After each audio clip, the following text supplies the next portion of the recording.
Actually stand patient के लिए कुछ और फ़ायदेमंद हैं, वालिदैन के लिए एक और तरह से इनका फ़ायदा है। और हमें ये पता चलता है कि अगर आप स्टैंड्स इम्प्लीमेंट कर रहे हैं या कर सक रहे हैं तो इसका मतलब है कि आपने अपनी काउंसलिंग पे भरपूर तवज्जो दी थी। जब पेशेंट इनडोर में था तो आपने एक एक दिन अपनी काउंसलिंग पे तवज्जो दी थी और स्किल्स सीखी थी। ये एक तरह से पेरेंट्स का टेस्ट भी होता है कि क्या वो टफ़ लव सीख गए, क्या वो अपने मैनेजमेंट में आगे बढ़ सकते हैं। लेकिन एक बुनियादी बात पहले आप समझ लें कि ये इलाज जो है, नशे की बीमारी का इलाज या नशे से निजात या नशा छोड़ना, ये एक इंटेलेक्चुअल एक्सरसाइज है। इंटेलेक्चुअल, ये सोच का खेल है। सोच, विचार, तबादला ख्यालात, ये इन चीज़ों का खेल है कि सोच विचार क्या है और बातचीत कैसी चल रही है। ये पेशेंट्स जैसे सोचते हैं कि ये विल पावर का मामला है और मेरी विल पावर ही वही है, और वो विल पावर पे तकिया करते करते रिलैप्स हो जाते हैं बार बार, यहाँ आने से पहले भी, यहाँ से जाने के बाद भी। और वालिदैन जो सोचते हैं वो उनकी पहले दिन से सोच है कि अगर इन्होंने काबू करके रखांगे ना, तुन के रखांगे ना, तो फिर ठीक हो जाएंगे। यानी वालिदैन की सोच है चौकीदारे पे मबनी, कोहेसिव मेजर्स, काबू करना, नज़र रखना, लालच देना, धमकी देना, ये सारे कोहेसिव मेजर्स आ जाते हैं। इनका कोई मकाम नहीं है हरगिज़ नशे से निजात में। और विल पावर का 10-15% रोल है कि नशे से निजात में किसी की विल पावर का थोड़ा सा रोल है। ये बात अगर तो समझ आ जाए एक दफ़ा तो फिर ये बात बार बार नहीं सवाल उठेगा कि इनू बार जान देने के नहीं, क्योंकि हमारे स्टैंड्स में ये नहीं होता कि इसको हरगिज़ बाहर कहीं तनहा नहीं जाने देना। लेकिन ये सवाल तब उठता है जब मरीज़ इलाज के बाकी तकाज़े पूरे कर रहा हो। ये सवाल तब उठता है जब मरीज़ बखुशी आउटडोर ट्रीटमेंट में घर वालों से एक कदम आगे चल के आ रहा हो। ये सवाल तब उठता है जब मरीज़ के चाल चलन से पता चलता हो कि इसने अपने मुस्तकबिल को संवारने का तहैया कर लिया है। और ये हमें ऐसे पता चलता है कि क्या वो पुराने दोस्तों से मिलना चाहता है, तो इसका मतलब है कि उसने अभी अपने मुस्तकबिल को बेहतर बनाने का कोई तहैया नहीं किया। अगर वो स्लिपरी जगहों पे जाना चाहता है तो इसका मतलब है कि अभी उसने नहीं फैसला किया कि उसने अपनी ज़िंदगी को बदलना है। अगर वो हर बात पे लड़ता है, हवा से लड़ाइयाँ करता है, तो फिर इसका मतलब है कि वो चाह रहा है कि मुझे खुला छोड़ दो और मैं वही जाके काम करूं जो कि मैं करना चाहता था।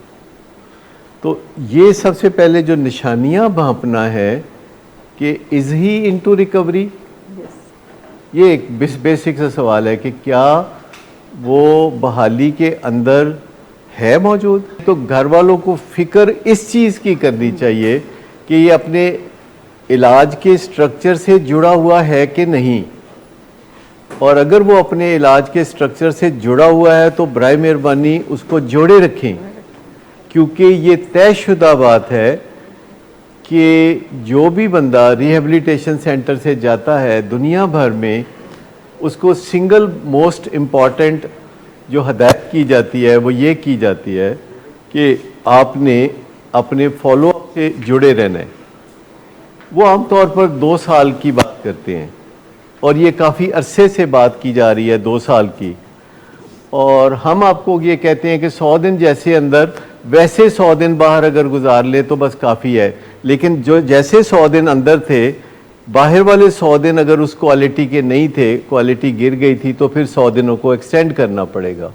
लेकिन अगर मैं ऑनेस्टली सोचूं कि अगर मुझे रिकवर होना है अपनी किसी एडिक्शन से, तो ये लाइफ टाइम जर्नी है, इसकी कोई हद नहीं है।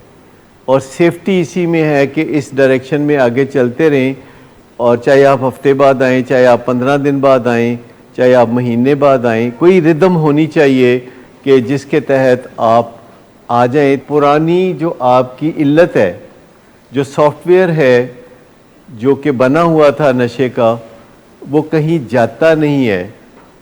That is the unfortunate news कि जो सॉफ्टवेयर किसी आदत का बन जाता है, यानी इल्लत का, चाहे जुआ हो, चाहे कोई भी इल्लत हो, चाहे नशे की इल्लत हो, जो सॉफ्टवेयर एक दफ़ा बन जाता है वो सॉफ्टवेयर हाउस में यानी दिमाग के अंदर मौजूद रहता है।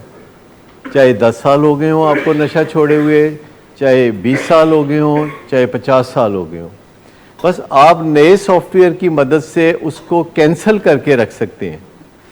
और अगर आप ऐसी जिद्दोजहद करते रहेंगे तो पुराना सॉफ्टवेयर एडिक्शन का दबा रहेगा।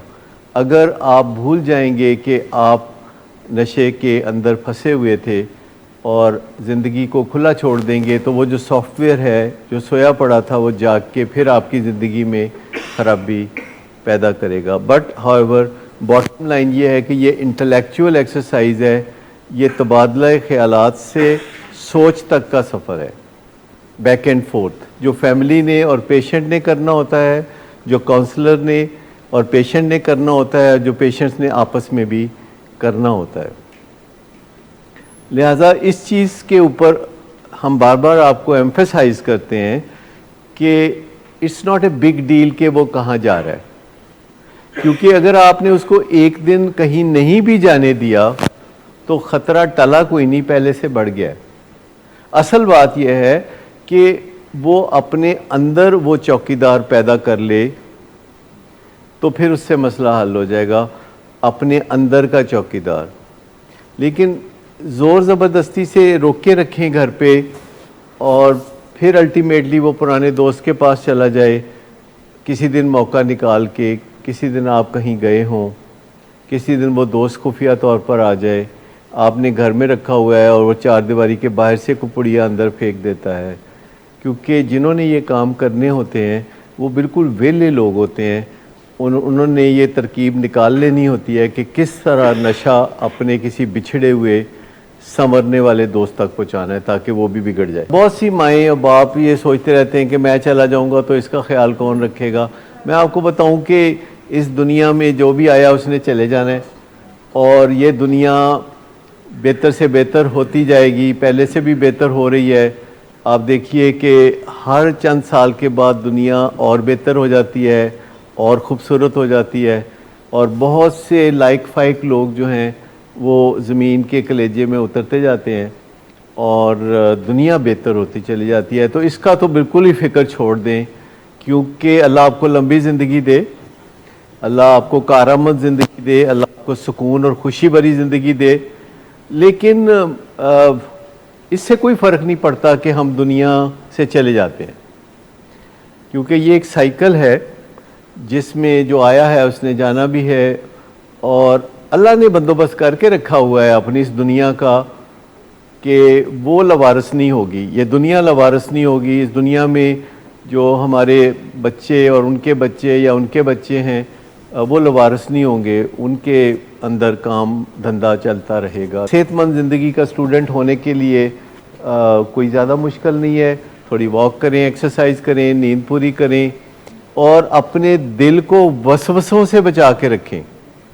याद रखें कि हमारे वसवसे हमारी सेहत को ख़राब करते हैं और ये जो वसवसे होते हैं, ऑब्सेशंस होती हैं जिसको OCD कहते हैं, ये ख्याल के वसवसे ज़हन में बार बार जो आते हैं, इनसे बचने के लिए 4 पॉइंटेड फार्मूला इंतहाई कारआमद है कि जब भी आप उसमें फंसने लगें आप फौरी तौर पर 10 सेकंड के अंदर 4 पॉइंटेड फार्मूले से गुजर जाए कि ये मैं नहीं, ये मेरा ब्रेन है जिसने गलती से ये चीज़ सीख ली है और वो क्या काम था जो मैं करने जा रहा था, और उस काम पे लग जाएं। चाहे वो काम सोना हो, अगर आप बिस्तर पे लेटते हैं और वसवसा आता है तो उसको टालने का यही ज़रिया है कि आप बता दें कि ये मैं नहीं, ये मेरा ब्रेन है जिसको आदत है कि जब मैं लेटता हूँ तो ये वसवसे ले आता है, जबकि मेरा इरादा सोने का है। जब आप अपने आप को यानी मास्टरमाइंड को अपने ब्रेन से अलग देखने लगते हैं तो उलझन साफ हो जाती है। आप ये करके देखिए रेगुलरली, तो आपकी ज़िंदगी एक तरह से बहुत ही इत्मीनान से गुजरने लगेगी। इसको हम कहते हैं ऑफ बीट। ऑफ बीट का मतलब है कि जो रिदम से हटके चीज़ है। असल में ये सोचते रहने की बजाय कि जब मैं नहीं रहूँगी तो इसका ख्याल कौन रखेगा, ये सोचते रहने की बजाय आप आज के दिन अपना और अपने बेटे का ख्याल रखें, आज को अहमियत दे दें।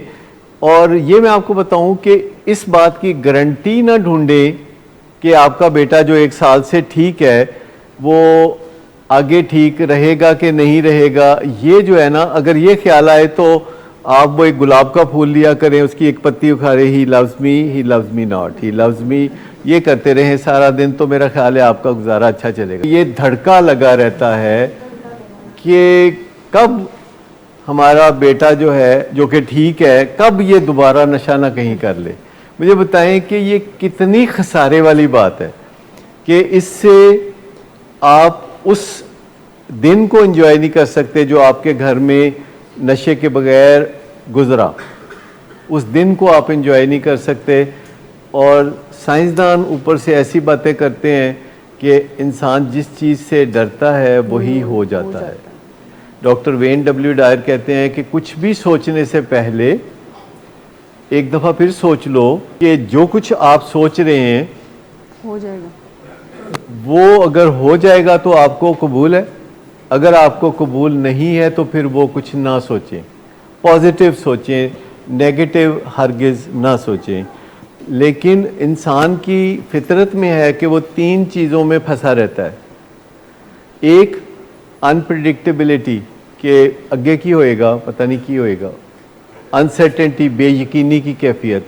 अनकंट्रोलेबिलिटी के गल नहीं सुनता मेरे काबू च नहीं, गर्दन में यदि दबोचा तो फिर मज़ा आएगा। मतलब ये जो कंट्रोल अप्रोच है, ये जो हमें यकीन चाहिए, ये जो हमें पता होना चाहिए कि आइंदा क्या होने वाला है, एक्चुअली ये हमारी सिफ़ात में से नहीं है। हम इंसानों की बड़ी सिफ़ात हैं। मिसाल के तौर पर वो सोच सकते हैं और वो बात कर सकते हैं। दूसरे जानदार ना सोच सकते हैं ना बात कर सकते हैं, और इंसान सोच सकता है और बात कर सकता है और अपनी सोच को निखार सकता है और अपनी बातचीत को संवार सकता है। लेकिन इंसान में ये सलाहियत नहीं है कि वो सारी दुनिया को या इर्द गिर्द के लोगों को कंट्रोल कर सके। फॉर श्योर कमी रह जाएगी, प्रॉब्लम आएंगे। या उसे पता हो कि कल क्या होने वाला है, स्टॉक एक्सचेंज ऊपर जाएगी कि नीचे जाएगी, ये किसी को नहीं पता। अनप्रेडिक्टेबल है कि ये कैसे होगा, और बेयकीनी की कैफियत कि ऐसा होगा कि ऐसा नहीं होगा, पता नहीं ये यूँ करेगा कि ये नहीं करेगा। और ये 3 चीज़ें हैं जो कि अल्लाह ताला ने इंसान को बहुत थोड़ी दी हैं, चुटकी चुटकी चुटकी चुटकी। अल्लाह ताला ने इंसान को कुछ चीज़ें अबंडेंट दी हैं, खुल के दी हैं, जैसे गल्लां करनियाँ, ठीक, ये तो खुल के दिया है। सोचना, सुते जागदे कुछ ना कुछ सोचते रहते हैं। लेकिन ये सिफत के कल क्या होगा, ये बहुत चुटकी भर दी है। दूसरों के ऊपर हावी होना, कंट्रोल करना चुटकी भर है। और आप चाहें तो इस चुटकी को थोड़ा एक्सपेंड कर सकते हैं, ठीक है ना। चुटकी को थोड़ा एक्सपेंड कर सकते हैं, अपनी स्किल्स को जिला दे सकते हैं। और फ़िलहाल ये पक्की बात है कि ये चीज़ें अल्लाह ताला ने इंसान को चुटकी चुटकी दी हैं, और इसको ग्रेसफुली एक्सेप्ट करना ज़रूरी है। इस बात को ग्रेसफुली एक्सेप्ट करना, ग्रेसफुली समझते, खप रौला पाया बगैर, इस बात को खप रौला डाले बगैर तस्लीम कर लेना कि दूसरे इंसानों पर हमारा जो कंट्रोल है, या मुस्तकबिल के बारे में हमारी जो झांकने की सलाहियत है, ये बहुत चुटकी भर है, और इसी पे इक्तफा करना है। पर फिर भी आपके पास ये कमांड मौजूद है कि आप थोड़ा सा कंट्रोल अपना अपने आप पे और दूसरों पे बढ़ा लें, थोड़ा सा, बहुत ज़्यादा नहीं, लेकिन थोड़ा सा या थोड़ा थोड़ा करके बढ़ा लें। या आप ये जानने लगें कि कल क्या होगा, इसका अंदाज़ा लगाना आप बढ़ा सकते हैं, ये कोशिश करके, सीख के। You can look into the future. बहुत सारे लोग हैं वो कुछ ना कुछ पेशगोई कर सकते हैं, और ये बड़े ज़बरदस्त लोग होते हैं जो कुछ ना कुछ पेशगोई कर सकते हैं। और बेयकीनी की जो कैफियत है, इसको ग्रेसफुली एक्सेप्ट करना कि ऐसा होगा कि नहीं होगा, ये जो 2-3 चीज़ें हैं, अनकंट्रोलेबिलिटी, अनप्रडिक्टेबिलिटी, अनसर्टेनिटी, इनको ग्रेसफुली कबूल करना।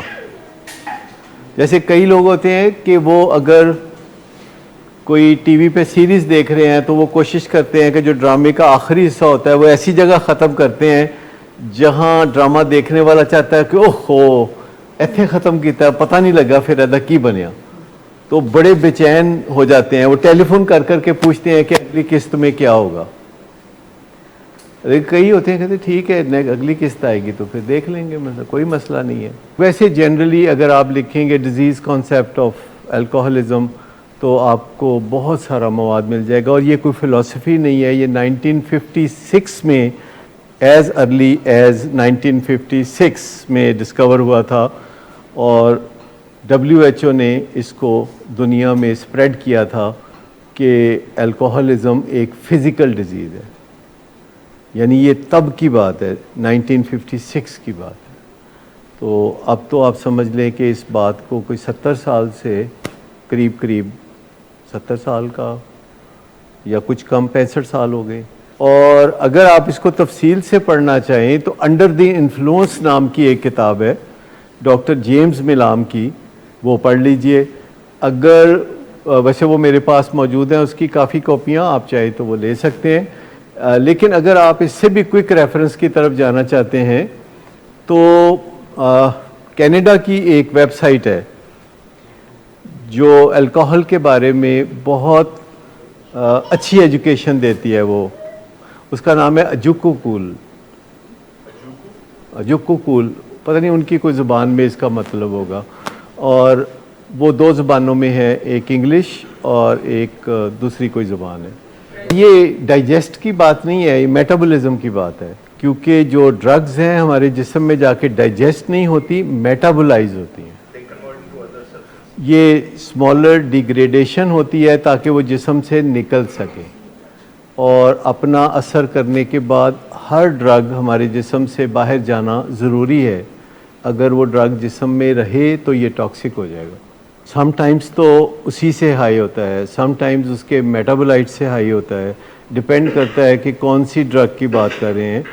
और ये ब्लड ब्रेन बैरियर क्रॉस करने की बात है। अगर आप ये सारी चीज़ें पढ़ना चाहें तो बहुत तफसील से अगर आप जाके अजुको कूल पे देखें, बहुत ही अच्छे आर्टिकल्स आपको वहाँ मिलेंगे अल्कोहलिज्म के बारे में। पेरेंट्स जब गुस्से में होते हैं तो वो सारी औलाद को कुछ ना कुछ फेंटा लगा देते हैं।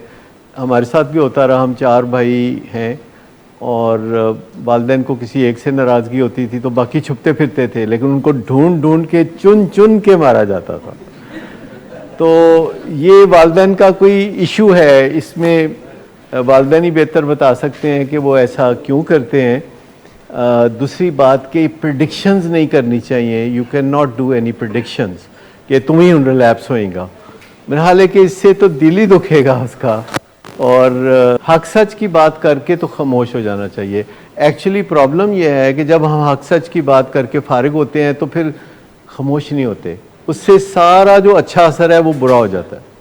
जब भी ज़िंदगी में मौका मिले हक सच की बात ज़रूर करें। ख़ास तौर पर हम पेशेंट्स को कहते हैं कि ऊपर फ्लोर्स पे जो पेशेंट भी हक सच की बात करेगा उसका मतलब है कि उसकी ज़िंदगी बनने वाली है।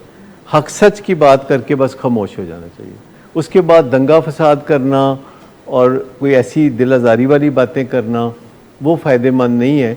और मैं सारे पेरेंट्स से यही कहूँगा कि हक सच की बात करके बस छोड़ दिया करें उस बात को, रिलैक्स हो जाया करें, अपनी ज़िंदगी में मगन हो जाया करें और अल्लाह से अच्छी उम्मीद रखा करें।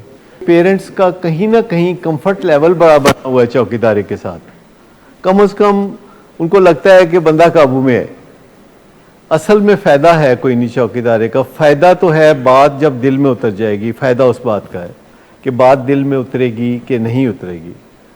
और जब चौकीदारा छोड़ देंगे, हो सकता है वक्ती तौर पर हालात थोड़े से ख़राब हों, और जो हालात थोड़े से ख़राब होंगे तो फिर आप और हम मिलके कोई ऐसे इकदामात करेंगे कि हालात ठीक हो जाएं। पर एक दफ़ा ये चौकीदारा गले से उतार फेंके, क्योंकि आप ये कर नहीं सकते, मरीज़ आपका ये करवाने के लिए तैयार नहीं है। जब ये ना मरीज़ तैयार है ना फैमिली तैयार है और हम भी कहते हैं ना करें, तो मेरा ख्याल है कि ना ही करें। लेकिन ना, आप कर नहीं सकते चौकीदारा। दुनिया का हर बंदा जिसने चौकीदारा करके देखा नशे की बीमारी में, उसका तजर्बा कहता है कि इट डजंट वर्क।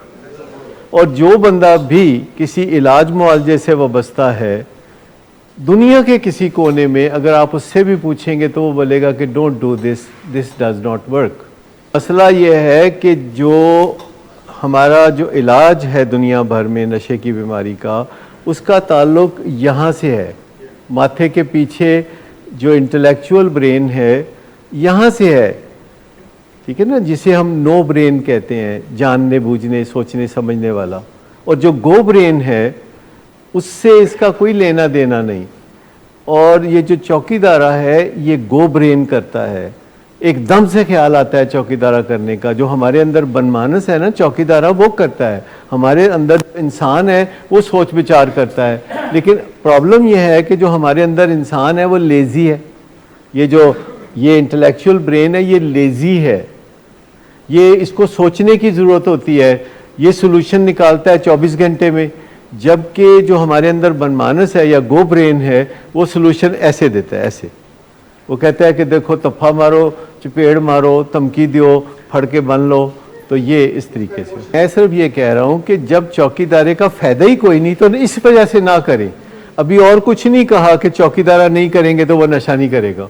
ये हमने नहीं कहा कि अगर आप चौकीदारा नहीं करेंगे तो अच्छा वो नशा छोड़ देगा, ये बात हम नहीं कह रहे। पर हम कह रहे हैं कि अगर आप चौकीदारा करेंगे इसका भी कोई फ़ायदा नहीं होगा। तो ये जो एनर्जी थोड़ी या ज़्यादा, कोई 2 हॉर्स पावर, कोई 4 हॉर्स पावर आप चौकीदारे पे लगाते हैं, इसको बचा लें।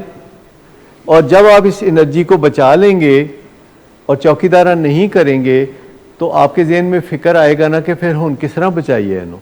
और जब आपके ज़हन में फ़िक्र आएगा कि इसको कैसे बचाएं, तो आप फिर बातचीत करेंगे। दूसरा तरीका तो बातचीत करने का है। और भी तरीके हैं बातचीत के अलावा। इन्फ्लुएंस भी आप डाल सकते हैं, बग़ैर एक लफ्ज़ बोले आप इन्फ्लुएंस डाल सकते हैं अपने फैमिली मेम्बर के ऊपर। एक जुमला कहे बग़ैर आप सब कुछ बदल सकते हैं। हमारे पेशेंट्स, आपको पता है ना, उनके अंदर एक पहलू होता है इम्पल्सिविटी का, इम्पल्सिव होना। ये जो एक लंबा फेथ है ना कई साल का नशों के ऊपर, आपको इसका तजर्बा नहीं है। ये जो लोग इस तजर्बे से गुजरे होते हैं वो उनके ईमान की तरह होता है। उसको पहले शेक करने की ज़रूरत होती है और उसके बाद ही वो इससे निजात पा सकते हैं। थोड़ा सा डिबेट चलती रहनी चाहिए, हेल्दी डिबेट चलती रहनी चाहिए, जिसमें नाराज़गी का एलिमेंट शामिल ना हो। और चौकीदारी से नाराज़गी पैदा होती है, इसलिए हम चौकीदारी से मना करते हैं। वरना अगर आप चौकीदारा करें तो उससे तो हमें बहुत फिर बेफिक्र हो जाना चाहिए कि वालिदैन कर रहे हैं ना चौकीदारा। क्योंकि जब हम आपको कहते हैं कि चौकीदारा ना करें तो ओनस किस पे आ जाता है, जिम्मेदारी किस पे फिर आती है कि आपको कह रहे हैं कि चौकीदारा ना करें, तो फिर जिम्मेदारी को किदे मोडिया ते आ गए, विलिंग वेज थे। तो फिर हमारे लिए तो आसान है ना, बोले तुसी चौकीदारा करो, रज के करो। तो आखिर क्यों कहते हैं चौकीदारा ना करें? इसलिए कहते हैं कि इट डजंट वर्क। अगर कहीं वर्क करता है किसी घर में तो हम जाके स्टडी कर सकते हैं कि अच्छा ऐसे चौकीदारा करें तो ये बहुत वर्क करता है। लेकिन ऐसे कोई मुमकिन नहीं है कि कोई किसी घर वाले चौकीदारा करें और वो वर्क करे। मैंने लोगों को आउट ऑफ द वे जाके कोशिशें करते देखा है, गार्ड्स रखते देखा है, पुलिस की मदद लेते देखा है। At the end of the day it doesn't work. असल बात यह है कि इंसानों के दरमियान और जानवरों के दरमियान जो फ़र्क है उसको समझने की ज़रूरत है कि इंसानों और जानवरों के दरमियान जो फ़र्क है उसको सबसे पहले समझ लें। और उस फ़र्क पे आप जितना भी मान करें अच्छा है कि आप इंसान हैं और जानवरों से किस तरह मुमताज़ हैं और आप अपने रवैयों को कैसे फिर सुधार सकते हैं ये एक अलग से खूबसूरत कहानी है। और चौकीदार में लड़ाई के अलावा कुछ नहीं पड़ा हुआ। जो हमारे पेशेंट्स होते हैं इनके अंदर एक चीज़ होती है जिसको एम्बिवलेंस कहते हैं। एम्बिवलेंस एक दोगला रवैया है। अगरचे ये लफ्ज़ अच्छा नहीं है पर उर्दू में मुझे और कोई अच्छा लफ्ज़ इसके लिए नहीं मिल रहा कि हमारे पेशेंट नशा छोड़ना भी चाहते हैं, नशा नहीं भी छोड़ना चाहते। वो एक काम करना भी चाहते हैं, वो नहीं भी करना चाहते। वो कोई घड़ी ऐसी होती है कि जिसमें वो अच्छा सोचते हैं और कोई घड़ी ऐसी होती है जिसमें वो बुरा सोचते हैं। तो हमें उन घड़ियों को पहचानने की ज़रूरत है और जहाँ उनको मदद की ज़रूरत है वहाँ मदद फराहम कर दें। और एक बात को अच्छी तरह समझ लें जो हम सबको जाननी चाहिए कि सबसे बड़ा स्टेक होल्डर कौन है? खुद पेशेंट है। इस बात को समझ लेना चाहिए कि सबसे बड़ा स्टेक होल्डर वो खुद है और उसको बताते रहना चाहिए कि at the end of the day सबसे बड़े स्टेक होल्डर तुम खुद हो। और अपने आप को बीच में से थोड़ा निकाल भी लेना चाहिए। दो मामलात में मैंने देखा है कि वालिदैन बहुत ज़्यादा अपनी जान को मुसीबत में डालते हैं। एक कि बच्चों की तालीम के बारे में बच्चों को लगने लगता है कि अगर मैं पढ़ूंगा तो इसका डायरेक्ट फ़ायदा मेरे माँ बाप को होने वाला है। कोई इस तरह तरले कर रहे होते हैं पढ़ाई के नाम पे, वालिदैन बच्चों के पाँव पड़ रहे होते हैं, लालच दे रहे होते हैं और बच्चे को भरपूर यकीन हो जाता है कि ये जो पढ़ाई का मामला है ना, कहीं खुफिया तौर पर ये मेरे माँ बाप का इसके अंदर नफ़ा है, मेरा कोई नहीं है। और दूसरे नशे के मामले में भी माँ बाप का यही रवैया है कि तेरी बड़ी मेहनत है तेरी, तू नशा ना कर। भाई उसको आपने सिर्फ बताना है कि तुम्हारी पूरी ज़ात खतरे में है, सर से पाँव तक तुम जो है ख़तरे में हो और मैं चूँकि तुम्हारी माँ हूँ इस वजह से परेशान हूँ। आप इस वजह से परेशान नहीं है, नशे की बीमारी उसको है, पर आप इस वजह से परेशान हैं कि आपका उसके साथ रिश्ता है। आपके हमसायों में जो लड़का रहता है नशा करता है, आपको परेशानी हुई कभी? कोई नहीं। देखिए ये पॉलिसी कि किससे मिलना है किससे नहीं मिलना बड़ी अहम पॉलिसी है। मुल्कों के साथ कितना प्रेशर डालते हैं कि एदे नाल मिलना है तो एदे नाल नहीं मिलना। पाकिस्तान ज़रा चीन के करीब होता है तो अमेरिका को तकलीफ़ शुरू हो जाती है और इसी तरह पाकिस्तान टर्की के थोड़ा करीब हुआ तो सऊदीया को तकलीफ़ हो गई। तो अगर आप सोचें कि मुल्कों को तकलीफ़ हो जाती है तो वालिदैन के भी जज्बात हैं और उनका ख्याल रखना कता नज़र इलाज के सिर्फ ये ख्याल रखना कि मेरे वालिद को अच्छा नहीं लगता तो फिर मुझे ये नहीं करना चाहिए। मैं आपको एक छोटी सी बात बताता हूँ कि कोई 20-25 साल पुरानी बल्कि 30 साल पुरानी बात है कि मैं अपने वालिद को मिलने गया बच्चों के हमरा, और मेरे वालिद की आदत थी कि वो वापसी पे मुझसे पूछा करते थे कि तुम किस रास्ते से वापस जाओगे। तो मैं वहाँ से आने के 3 रास्ते थे वापस अपने घर, तो मैं फिर उनको बता देता था फ़लाँ रास्ता जो कि तकरीबन उनको ज़्यादा पसंद था, तो वो कहते थे अच्छा जाओ। तो उस दिन मैं गया उनके घर और मैं जब वापस आ रहा था तो मेरे बच्चे भी साथ थे। तो वालिद साहब ने कहा कि किस रास्ते से जाओगे? तो मैंने कहा जीटी रोड से। तो उन्होंने कहा कि नहीं जीटी रोड से नहीं, नहर की तरफ से चले जाना। तो मैंने कहा अच्छा नहर की तरफ से चले जाएंगे। तो उसके बाद हम चलना शुरू हुए तो निकले ही हैं उनके घर से। तो मेरा बेटा जो अब 37 ईयर्स का है, उस वक्त वो कुछ 7-8 साल का था, तो वो कहता है कि अबू उधर से चलें जीटी रोड से। तो मैंने कहा नहीं, दादा अबू ने कहा नहीं था अभी कि इधर से नहीं जाना उधर से जाना है। कहते थे दादा अबू को क्या पता वो कौन सा देख रहे हैं। तो मैंने कहा कि यकीनन दादा अबू तो नहीं देख रहे, तो मैं तो देख रहा हूँ ना कि मैं क्या कर रहा हूँ, और मैं जो करूँगा तो फिर आप भी तो देखोगे ना कि मैं क्या कर रहा हूँ। तो अगर मैं दादा अबू की पुश्तपनाही में उनका कहा नहीं मानूंगा वादा करने के बावजूद, तो कल को आप भी तो यही सीखोगे ना कि आप मुझे अगर पता नहीं तो कुछ भी करोगे। तो मैं आपको बताऊं कि ये छोटी सी बात होती है जो आपके दिल को बहुत रिलीफ देती है, अपने दिल को। मेरे अब्बा को तो उस बात का कभी भी पता नहीं चला होगा, लेकिन मेरे दिल को तो पता था कि ये मैंने ठीक किया है। क्योंकि जब भी हम कोई काम करते हैं तो हमारे अंदर से एक आवाज़ आती है कि तुम ठीक कर रहे हो या तुम ठीक नहीं कर रहे, या तुम इस तरह के बंदे हो या तुम उस तरह के बंदे हो। एक अपने अंदर से कमेंट्री तो आती है। और वो बड़ी अहम होती है कमेंट्री, जो आपके अंदर से आवाज़ आती है कि आप अच्छे बंदे हो कि नहीं हो, और ये इस पे आपकी सांसें बहुत अच्छी तरह रिदम के साथ चलती है। पेशेंट खुद आता है, आकर बताते हैं कि मेरे से ये मसला है, मैं अल्कोहलिक हूँ, मुझसे ड्रग्स पे कंट्रोल नहीं किया जा रहा, मैं विड्रॉल्स में हूँ या मैं फ़लाँ साइकेट्रिक इलनेस में हूँ। उसके पास इनसाइट होती है अपनी बीमारी के बारे में कि ये चीज़ मेरे कंट्रोल में नहीं है, और वो आकर अपनी हिस्ट्री दे रहा होता है अपने पेरेंट्स की जगह पर। वो ख़ुद आता है इंक्वायरी पर्सन बनकर कि मेरे साथ ये प्रॉब्लम है, तो मुझे बता दें आपके पास क्या क्या इसके ट्रीटमेंट के ऑप्शंस हैं। सेकेंडली, वो कोई कंडीशन अप्लाई नहीं करता। असद साहब वो ये नहीं कहता कि मैं सुबह आ सकता हूँ, शाम को नहीं आ सकता, या मैं रह तो नहीं सकता आपके पास। वो आपसे सिर्फ हेल्प मांगने आता है कि मेरे साथ ये मसले हैं और मुझे हेल्प चाहिए। तीसरी चीज़ अवेलेबिलिटी, यानी उनके आपको प्रायोरिटी पर उनकी वो चीज़ नज़र आ जाती है। जिस तरह मैंने पहले भी बात की कि ऐसा कुछ नहीं होता कि वो कहें मेरी इतने से इतने तक जॉब होती है, या मैं एक डॉक्टर हूँ, या मैं फ़लाँ चीज़ करता हूँ तो मैं अवेलेबल नहीं हो सकता, या आप स्काइप पे कर दें या ऐसी कोई चीज़ कर दें। वो आपके सामने बैठे होते हैं, वो कहते हैं मुझे दाखिल करना है, दाखिल कर दें, मेरी इस चीज़ से जान छुड़ा दें। तो ये कुछ चीज़ें, कुछ निशानियाँ होती हैं।